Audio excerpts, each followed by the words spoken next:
One of the things I have never done on my channel is comment on someone else's child-free video, and so I wanted to do that today. I found this video online. 9 reasons why no kids make me happy. I'm just kind of curious to see why someone else chooses not to have kids, what makes them happy about not having kids, and if I feel the same way.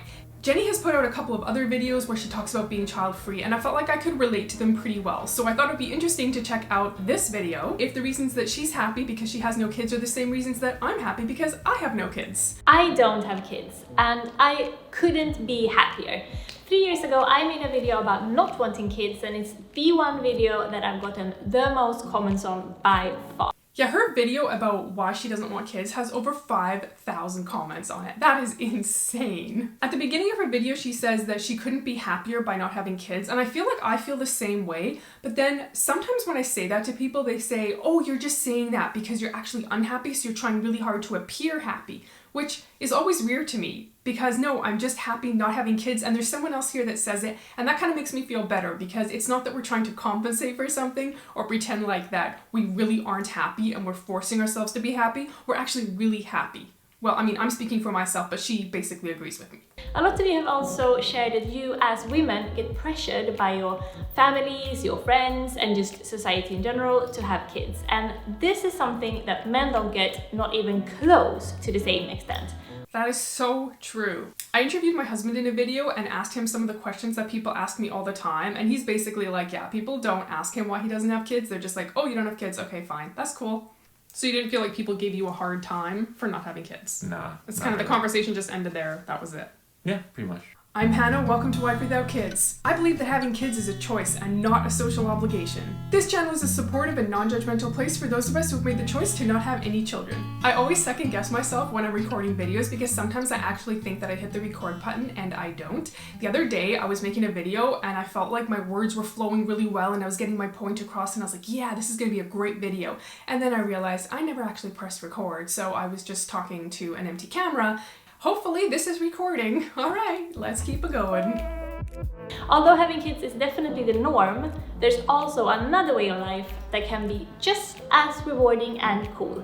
And remember, whatever anyone else says, it is your body, your rules. You decide if you want to get pregnant or not, and we all are supporting your decision no matter what. Having babies is expensive, we all know this. Hospital bills, diapers, piano lessons, upgrading your cars and your houses and your storage spaces, hockey practice and food shopping and cinnamon bun baking. I could go for a cinnamon bun right now. I love cinnamon rolls. I really like anything baked. Cinnamon roll. Maybe after this video I should bake. No. Maybe after this video I should exercise because I haven't done that yet today. She's right, kids are super expensive. In one of my previous videos, I believe I mentioned it's like $230,000 American to, you know, feed, clothe, take care of a child. I think that's only until they're 18. That doesn't include university. It is super expensive to raise a child. By not having kids, you definitely have a little bit more disposable income. I wish there was an app that calculated how much money I've saved by not having kids. Maybe there is. If not, there should be. Fewer things to worry about and make time for and take care of. And that's why a lot of us minimalists don't have kids. It's a less complicated life. Understatement of the year, I guess.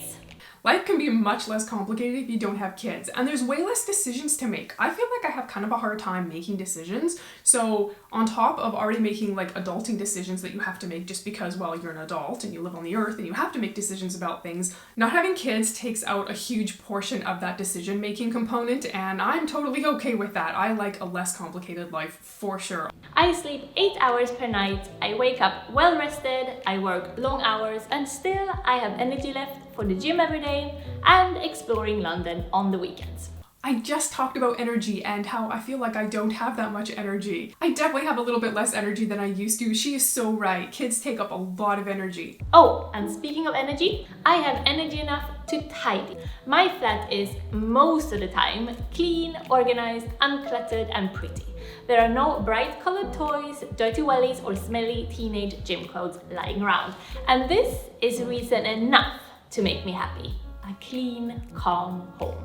Quick comment, her home looks so sterile and so nice, and I mean that in like the best way possible. I really like a sterile, clean looking home. Some people don't think that that looks very like homey or very lived in, but my house is somewhat minimalistic, I think. I don't like a lot of clutter and things around. I mean, I have a lot more than she does, and I don't proclaim to be a minimalist because I'm definitely not. I can't stand messes and dirty things. I am constantly cleaning my house. Maybe I'm a little bit obsessive about doing it. Our cats have some toys and they have a little basket of toys, and they go to the basket of toys and they take toys out and they play with them. And when the toys are laying around the house, it kind of drives me crazy. I always like put everything back in, and I like having everything really tidy, especially at the end of every day.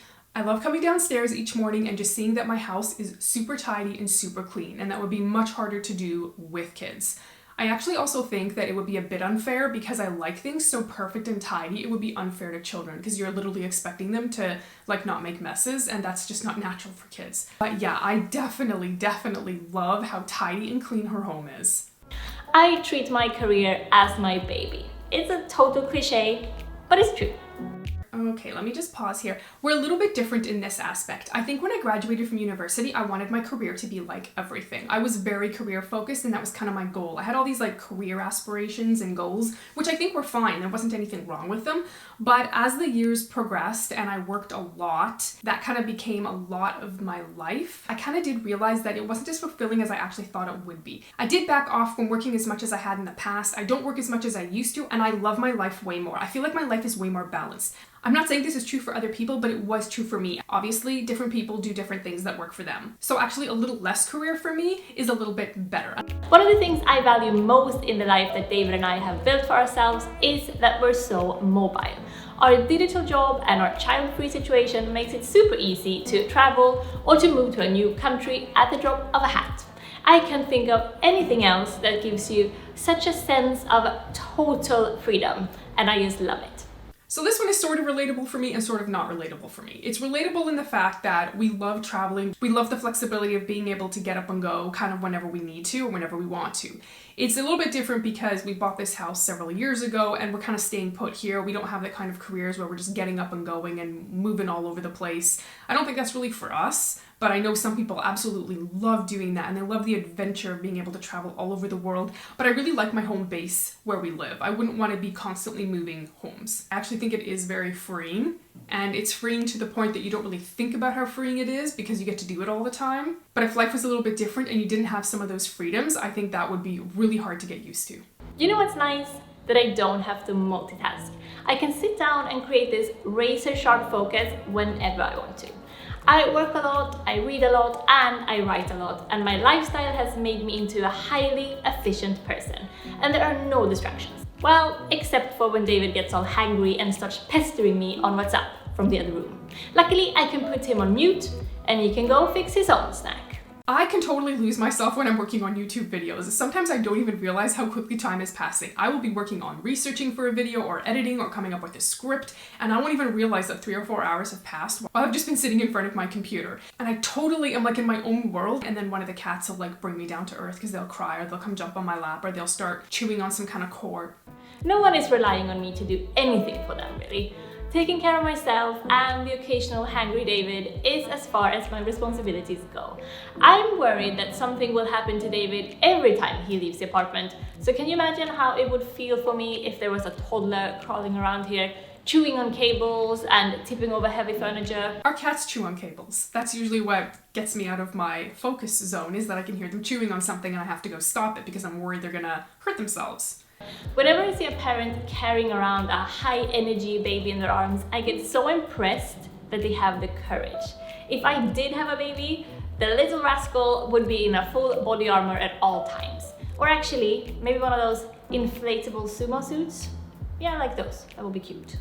As I've mentioned before, I am a little bit of a worrier as well. Sounds like she is too, so yeah, we definitely have that in common. When Michael and I were first married, I used to worry about him all the time because he's one of those people that's like, oh, I'll be home by 5:30, and he's home by like 6:15, and it's just because he got caught up in work. But I used to be like, oh my goodness, he's 5 minutes late. Oh my goodness, he's 10 minutes late. Oh my goodness, he must be in an accident. I'd be like frantically dialing his cell phone. I'm like, are you okay? Where are you? Are you on your way home? I've come to realize over the years that if he tells me he's gonna be home in like 15 minutes, just like multiply it by 2 or 3, and then that means he'll be home in like 30 minutes to 45 minutes. And that's kind of just how his clock runs. So yeah, if I had kids, I'd be worried about them too. Finally, let me get soft and mushy for a while. David is the love of my life. I live to see him grow and listen to his ideas and talk about our future and go on adventures together. I want it to stay that way forever. Or, you know, until one of us dies anyway. I prefer that David is the most important person in my life. I kind of like that romance plays such a lead role in my life. I relate 120% to what she's saying right there about her David. That is so relatable. That's exactly how I feel about Michael. She's better at expressing this than I've been. In some of my videos, I'm kind of like, oh, Michael, I love him. He's such an amazing person, and he is totally the love of my life, but she totally said it. I don't want any of that to change. Listen, I'm not saying that you can't have a career, a clean home, sexy love life, and healthy finances as a parent. Of course you can. There are superhero parents out there who are just winning at life, and I applaud all of you who are giving it a go. All I'm saying is that for me personally, these are all things that make me happy in my own current life, and those would all be so much harder for me to attain if I did decide to have kids. It's all about priorities, and since the idea of having babies has never sounded appealing to me, I've never heard the ticking of a biological clock, I really don't see the point of giving up a lifestyle that I love. Because I really do love my life and I appreciate what I have so much that I wouldn't want to change it for anything.